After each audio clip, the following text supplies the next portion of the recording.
Hey, thanks for watching Dee Croy with My Favorite Groomer. You may have found me on YouTube. You might be a client that has come in before. You might be a new client, a new potential client. You might be a new potential student. But right now, we are sitting in May 2020, where we have continued here in Texas fighting a battle of COVID-19. I don't really know how to tell each and every one of you one at a time. So I decided to do a quick video to let you know my opinions on what I plan on doing with my business. I know we're all in the same boat in the sense of, what do we do? I've been grooming since 2003. I've been running my own My Favorite Groomer LLC since 2005. I have been grooming dogs full time since 2005. My specialty is aggressive dogs, senior pet care. My average clientele is about the age of 55 to 65 years old. That's the pet parent. My average clientele on pets usually runs into the senior pet age, the human age of a dog, a senior pet. The average age of my current clients would be that aggressive dog that no one can groom, right? Most of them are over the age of 7. And really between 10 and 13 years old. I do a lot of senior cares, a lot of aggressive senior cares, a lot of blind pets, pets that everyone has turned away. That's who I groom. That's my clientele. That's the clientele I chose. That's my niche. But in this time of grooming, there's a couple things that come to my mind. One, if it's true. I don't even believe everything I hear either, right? Just like I tell you guys, believe just a grain of salt and use it to your advantage. If it's true, we got something with COVID-19 with dogs in a meat market or a wet market. If that's true, if we got it from an animal, that's already the beginning, isn't it? We got it from an animal, whether it was a dog, a bat, whatever. It came from an animal to a human. Then we started seeing the tiger, the 2 cats in New York, and now more, right? Definitely dogs.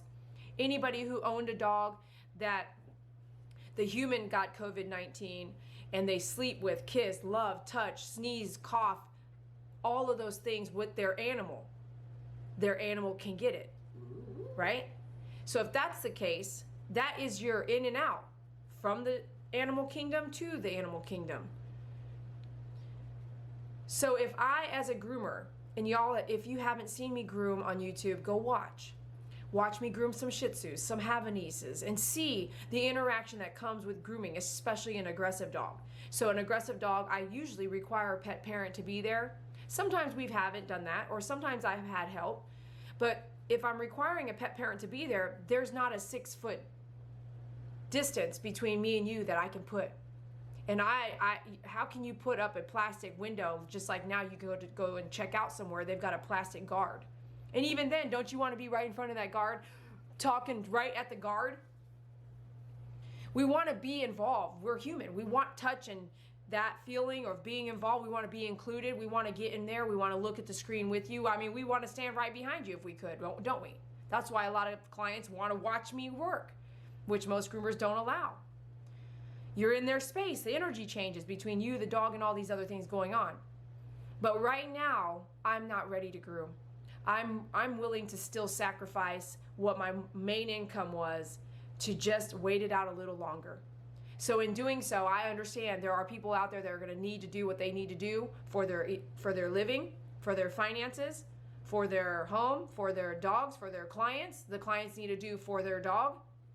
But I'm hoping not to have to bring my own dogs anywhere. I don't want to bring them anywhere. I don't want no one even touching my dogs. I do not want my senior pets to be affected by COVID-19 on somebody's hands that had no idea that they were positive. Couple things that make me think this way. One, again, if we really think we got it from animals, then that's already an answer. If we really believe that, which we really don't have 100% proof on anything. You know why? We don't have enough time with this disease yet. Trying to fast forward everything, in my opinion, is why we still have just yesterday's news that the tests are not even 50% accurate. That tells us right there, like, we're rushing these tests and they're not even accurate. What if half of those were negative? What if over half of those negatives were positive? It's a scary situation. But I have to do this video so that you can understand where I'm coming from. And you're welcome to call me back. You're welcome to watch my YouTube channel, because if I start grooming again, it will be announced. I will announce it. All the hundreds of calls for grooming coming in, I really appreciate your call, your text message, your emails to get groomed. But at this time, I still am refraining from grooming until I see a little bit more evidence. You can see now, some of y'all have had to do a veterinarian visit, and I've learned it from you. Your story's telling me how your visit went. Walk up to the door, door's locked. Call in advance. Call places in advance with it having to be with your animal. Make sure they can see you. Make sure you have an appointment, because they're going to come out in gear, hopefully. They're going to come out covered in gear with a mask on and take your dog and go do what they need to do and come back and brief you or call you. There's going to be a whole nother level of care for your animal right now. If there's a whole nother level of care that's needed for the human side of hospitality, hospitals, then there's definitely going to be a whole new side to animals, because animals are impacted. I think we're focusing a lot on humans, which we need to right now, but I also believe our animals are being impacted. We just don't have those tests and those results, and we are not running around with our animals to get them tested yet. I think in the long run, we're going to end up seeing a vaccine for humans and for animals, and it will be kind of like a rabies situation. But this is my opinion. But I needed to bring this to light so that I could load this video so you can watch it at home, and then you can also see my experience and my opinion on this. I've been grooming since 2003. I've run my business as a full-time groomer since 2005. Your pet's life is important to me. Your life is important to me. A recap of what I meant was, go back and watch some videos. Some dogs kiss me. Some dogs with my mask on kiss my mask, kiss my forehead, kiss my nose, kiss my elbow. I turn around, they're kissing my arm. Some dogs love you, and you love them back. Now, if they take off a germ from me, infect themselves, and I am still working with each client, right? Check in, check out, handing the client, handing the dog back, handing this, touching the dirty dog, grooming the dirty dog, bathing the dog, and if I even chose to blow dry, which I wouldn't want to do right now, I would be blow drying everything around my salon, whether it was clean or dirty, whatever. These are things to take into consideration when you decide to use a groomer. Go back into the grooming, opening up your grooming salon. How do you plan on keeping your pet clients and pet parents safe? When Deborah drove up and picked up tools to borrow from me to groom Bear and Rocco, her Yorkie, and her mixed dog, when she drove off and she's had surgery, she's had knee surgery, she's vulnerable, she is in that age category, over the age of 60. When she drove off, and I cried, hoping to God, praying that, please God, I want to continue seeing her. I don't want to lose her in this pandemic. I don't want to lose her because I love her. And I realized at that, I was still doing the right thing. The impact that I've taken on this is huge, but I still feel like I'm doing the right thing. I would rather be safe than sorry. And I hope you understand that. If you came to me and I groomed your dog and I went out to a drive-in movie theater last night and I hung out with somebody who was positive, who didn't show signs of being positive, and then I gave it to your dog, and let's just say your dog, which we don't have 100%, maybe gave it to you.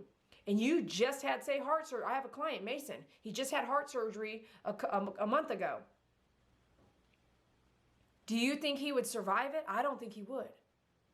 So even if I had you sign a form that says, if you get sick and die, if I get sick and die, we don't hold each other accountable so that I can continue grooming your dog right now, I would not be able to live with myself, because I would be then coming back to a point where I'm grooming 5, 6, 7, 8 dogs a day. And that is just not realistic.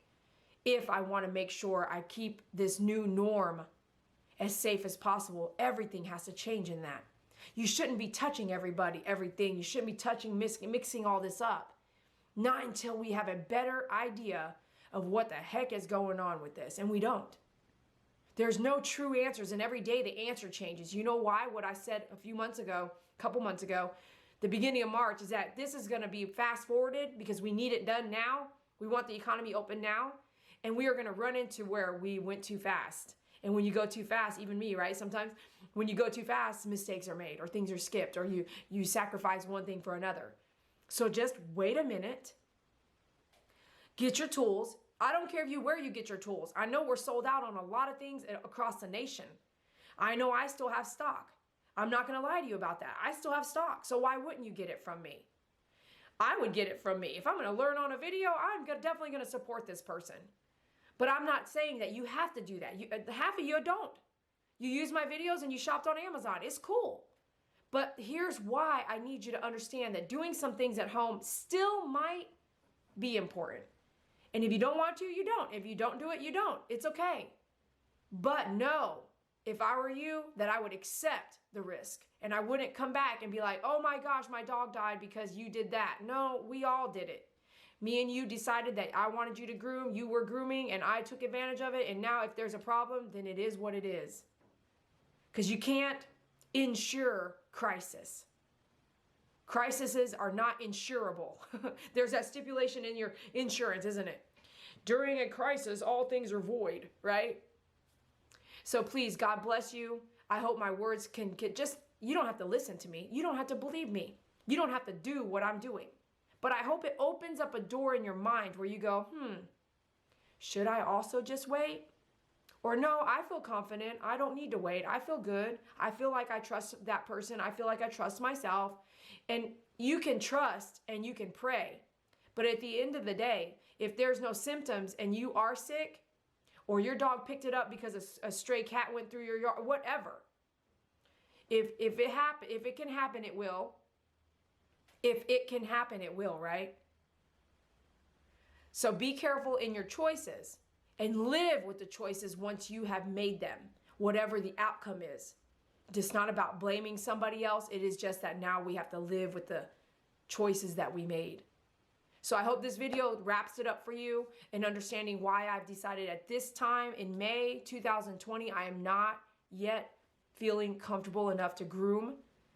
I hope you support me by buying tools if you need them at myfavoritegroomer.com. You can book a coaching. You can book a 1-hour coaching. You can book a 15-minute email question. You can do a few things to get my time for you specifically. Questions, tips, grooming your pet at home. But I still think my pets are extremely valuable to me. Their lives are valuable. My clients' pets are valuable to me. My clients' lives are valuable to me. And as we see in Texas, the death tolls continue rising. And the amount of infected COVID-19 positive cases are continuing to rise. We have not yet seen a decline. We have not seen a complete 2-week decline where that's when the CDC said we should open, is 2 weeks on a decline. And that 2-week day, we should be able to open. That has not happened. We are kind of doing our own thing out here. So in that case, I would rather be safe than sorry. I hope this helps you decide on how you might go forward in your pet services and as a groomer and as anybody working with animals or anybody out there working at all if you have a choice. If you don't have a choice, you have to move forward. You have to make decisions for you and your family and your pets. I get that. And there's nothing we can do about it sometimes. But I'll pray for you. And I do wish you the best in the choices that you make. Thanks for understanding, and we'll see you soon. Thanks for watching Dee Dee Croy with My Favorite Groomer. Check us out at myfavoritegroomer.com.